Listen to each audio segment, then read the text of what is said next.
ගොඩාක් කොල්ලෝ ඉන්නවා අවස්ථාවාදී.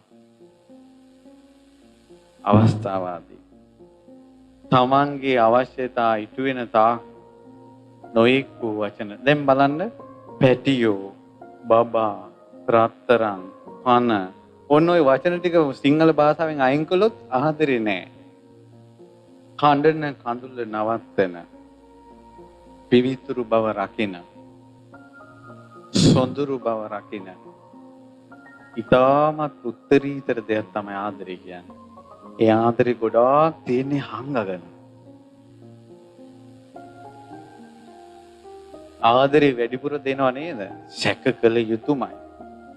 ආදරේ ස්වභාවයක් තමයි සංගවා ගන්නවා ආදරේ.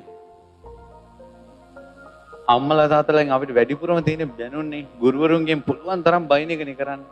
නමුත් එයාලානේ වැඩිපුරම අපිට ආදරේ. මතක තියාගන්න ඇත්තටම ආදරේ කරන කෙනාගේ වචන අඩුයි. වැඩිපුර ආදරේ පෙන්වනවා නේද?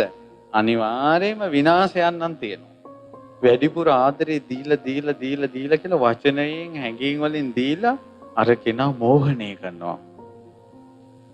මෝහණය කළා තමාගේ වසඟයට ගන්නවා. මම දැක්කා ළඟදී සූත්‍රයක තියෙනවා සමාන බිරිඳක් නොවීම පිණිස කළ යුත්තේ කුමක්ද? සමාන බිරිඳක් කියලා කියන්නේ ඒ කාලේ බිරිඳවරු ගොඩක් ඉන්නවනේ. ඒකට ආදරය බෙදෙනවා. සමාන බිරිඳක් නොවෙනවා කියන්නේ ස්වාමියාගේ සම්පූර්ණ ආදරය ලබන්න මොකද්ද කරන්න ඕන කියලා තියෙනවා මේ සූත්‍රයේ බුද්ධ වචනේ. කළ යුත්තේ පිනමයි කියලා තියෙනවා. පින්බලෙන් තමයි ආදරය ලැබෙන්නේ. හිතේ සැනසෙල්ලේ ජීවත් වෙන්න.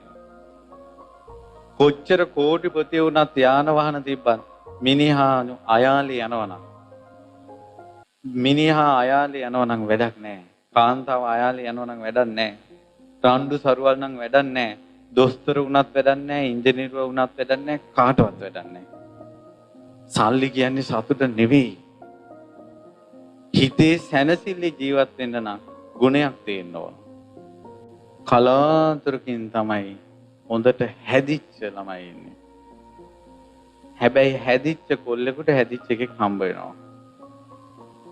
දැන් මෙහෙමයි ධාතු එකතු වෙනවා කියන්නේ ඔන්න කොහේ හරි නන්නත්තර වෙලා කෙල්ලි මේකේ කල්පනා කරනවා මේක හරියන්නේ හොඳ කොල්ලෙක් හොයා ගන්න ඕන. අසපුවට යන්න ඕන. අසපුවට ගියා නම් හොඳ කොල්ලෙක් හොයාගත්තා කියලා මෙයා දැන් බන අහන්න කියලා ඉන්නවා.